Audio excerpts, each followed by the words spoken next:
Sabina. Welcome back to my channel. And today I'm sharing my tips on how to pack for study abroad. This will be my second time studying abroad, but second and a half time packing.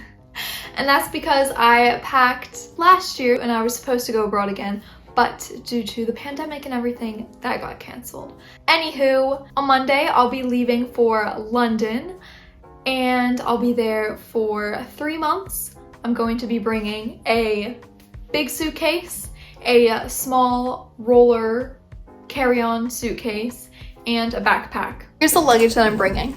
This is my carry-on. It's like this big. And here is my actual suitcase. Ow! Here's my actual suitcase. And here's my backpack, which would be my personal item. I guess let's just dive right into it. First, I'm gonna go into how I prepare for packing.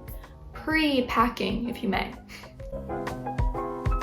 So I did this last time. I had a giant box, not a giant box, a box where I would put stuff that I knew I wanted to bring with me but I wasn't using. Things like adapters, I'll get into that more later, what is exactly in the box, but I had a box where I collected things that I knew I wasn't going to use and that I wanted to bring with me. And things like handy, neck pillow. Travel essentials is my first category here. You're going to need converters if you're going abroad. So if you're going from the US, of course, this is the standard US wall plugger inner thing. And in the UK, they have these 3-prong ones. You can see that it's a bit different. I don't know if it's focusing or anything. So essentially you just plug in your regular wall brick and then put this into the wall. And if you're going somewhere in Europe, that's going to be different than the UK, and you're going to have this 2-prong one, which is round. So here are the 3 different ones: US, UK, and Europe. I got these on Amazon. Some of them actually have the USB things in here, so you can just directly insert your charger into the thing. You don't actually need this, but it's good to have like all the options, so I really like this one. Even though I'm going to the UK, I'm gonna bring the EU one just in case I end up traveling somewhere, which I hope to. And more with the electronic things, remember to bring your chargers for all your electronics. If you're bringing your laptop, your phone, your headphones, a portable charger. Remember to bring your chargers for all of those things. Portable charger. I feel like a portable charger is so handy when traveling, like that you might not be able to just sit down and charge your phone and you're just on the go constantly. So I feel like a portable charger is always great to have as a backup. The next section I'm gonna just dive right into is clothes.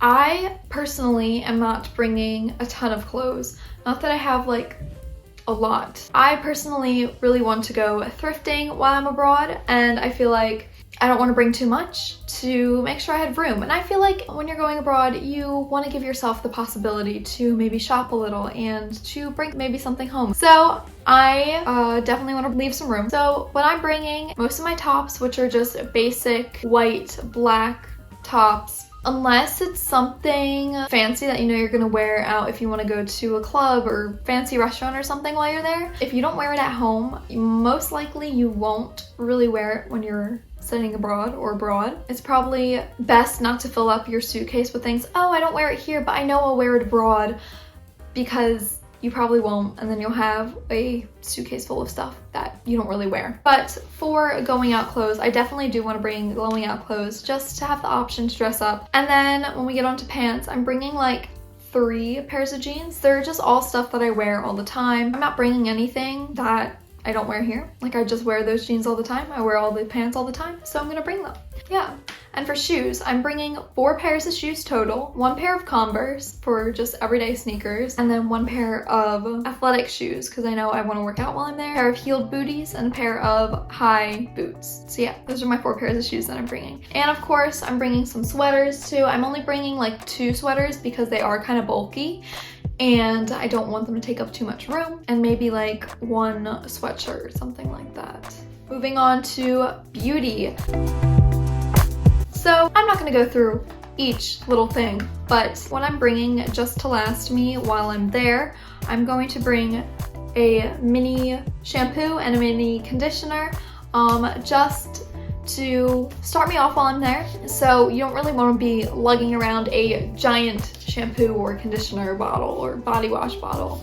So the minis are good for the first couple of weeks, and then whenever you get a chance or you need it, you can buy it there. And I'm also bringing a mini one of my face cleansers. I'm bringing 2 of these, and I feel like they should last me the entire time. If not, I can just grab another mini one instead of buying, because like if you use this, you know how big the bottle is. It's like this, and I don't want to buy a giant one for there because I won't even like put a dent in it. I'm just bringing 2 mini ones. Deodorant, I am bringing a full size just to have with me, and it's super lightweight. It's not that bulky, it doesn't take up that too much room. And for makeup, once again, just bring what you use every day. You have to make sure that you don't put your liquids in your carry-on because they will make you throw it away if it's over 100 milliliters, I believe. Put your liquids in your checked bag. And continuing with beauty bathroom products, medicines are important to bring. Obviously, don't go crazy like filling your bag up with medicines, but I feel like you should have some maybe ibuprofen or some stomach medicine with you in case you feel sick at some point. I feel like it's better to bring it with you and have it on you in your room if you're not feeling well, instead of not feeling well, not having anything on you, and then having to go out and get medicine. Taking the bus and going out, that's not fun. It's not fun. I mean, it's never happened, but it doesn't sound like fun. Moving on to room. At my school, I'm actually a study abroad mentor, and one of my mentees actually asked me about room decorations. And this is something that I thought about, but I didn't think like many people thought about. So I guess like it is like a common thing to consider when studying abroad. You want to make your space your own, to feel cozy, to feel personalized. And it's hard to do that when you're studying abroad because you're not going to be there for a super long period of time. And you also can't bring anything big. I personally thought it was really nice last time when I brought to bring fairy lights. I brought 3 strands of fairy lights. They're so small, so light. They're battery operated, so you don't need to waste one of your adapters to plug it into the wall. And they really just create a cozy environment and really personalize your space. Also, another tip of mine is to bring pictures. Just have a few pictures printed out that I'm gonna bring with me just to hang up, and just of family and friends and stuff. The pictures and the fairy lights just really helped me personally feel super comfortable in my new space. Now, here's the actual school section. The studying part of studying abroad, which is very small. No, I'm joking. I am just bringing 1 notebook and 1 folder with me, and a couple of pens and pencils. You can always get that stuff there. And also a thing to note is that the paper sizes are actually different in the UK, Europe, and the US. In the UK, the paper sizes are actually a bit taller and skinnier than ours. So you can bring your own folder if you want, and if you don't care about the size difference, just note that your paper might be kind of sticking out of the folder at the top, and if you don't care, just bring your own. If that really bothers you or something, you can get your own folder there. But yeah, just something to note. Section 4, other. I am bringing one of these, which is a little bag. So most likely you're not gonna have a car while you're studying abroad. I don't know anyone who have had a car, especially in New York City. But sometimes getting groceries can be annoying, and if you just end up picking stuff up while you're coming home from class or something and you don't really have anywhere to put it, these little bags that just ball up into a little pouch, so convenient to have on you. I'm also bringing my tote bags there because one, I am obsessed with tote bags now.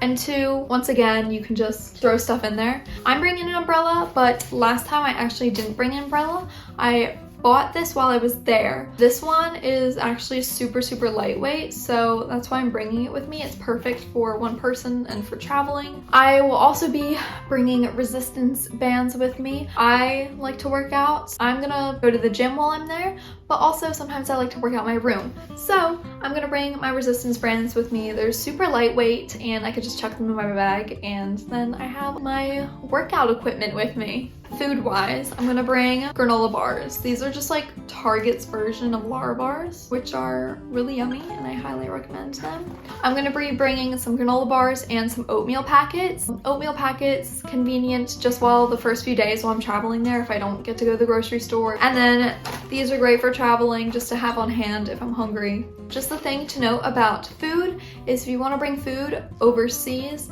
you should bring packaged food. This is because if you bring unpackaged food like fruit or vegetables or something, you could possibly run into trouble with customs and you could possibly risk a fine too. So that's something to note. The time we live in now, masks. Make sure you have a bunch of extra masks with you. I have these, the surgical ones and the KN95. Okay, this is a little bit of a different angle, but I hope that's okay. Jewelry. I know I definitely want to bring jewelry with me because I like jewelry. And so I have found that putting your jewelry in a pillbox. I read this somewhere on some traveling site a few years ago. But if you put your jewelry in a pillbox, it helps it keep from tangling up and you have it all conveniently there. So if you want to bring like a big hoop, obviously you could put that in like a Ziploc bag. A pillbox is good for small pairs of earrings or necklaces. Now time for actual packing, like actually putting everything into the bags. Start with the carry-on. I have a roller carry-on, and for the roller carry-on, I suggest putting one pair of shoes, some clothes in there, but no liquids because you're going to be bringing that onto the plane with you unless it's under the 100 milliliters. Things that you aren't going to use immediately, things that aren't extremely important for the backpack. You're not going to want to overstuff your backpack since this is going to be your personal item. I feel like if you stuff it too much, they're going to be like, oh, well, that's another carry-on, and then you're going to have an issue. So you're just going to want to put your essentials in there, like super essential things. Documents like passport, visas, IDs, like money, cards, like vaccine card, or any super important documents you're definitely going to want to keep in your backpack. And of course things like your computer or your chargers for that, headphones, a snack, and your phone, just things that you're going to use on the plane, you know you're going to need. And then some tips for packing your luggage. I suggest wearing your heavier items on the plane. Obviously you want to still be comfortable, but if you have like a heavier jacket or a coat, you're going to want to maybe wear that on the plane rather than packing it, so you don't exceed that weight limit of 50 pounds, which is the standard for like economy or everything. If you're in first class, I think it's like 75 pounds, but I'm not in first class, sadly. And I find that rolling my clothes in my luggage really helps save space. If there's something that's like super bulky when you roll, like maybe like a big sweater or something, put that in your luggage very last and lay it flat on the top. And I have found that packing cubes help so much when packing. They keep everything organized, so you have everything in different categories. You have your shirts in one packing cube and your pants in another packing cube, and it just keeps everything organized when you're taking everything out and going through your stuff. And I believe that's pretty much it. So this is my third packing video now. I am really hoping it's an improvement from my first study abroad packing video. Hope so. I hope you enjoyed this video, and I hope that it was helpful for your study abroad journey and gives you some tips and ideas for packing. Don't forget to give this video a like and to subscribe if you want to see some London content very soon. I guess I'll see you in London. Bye!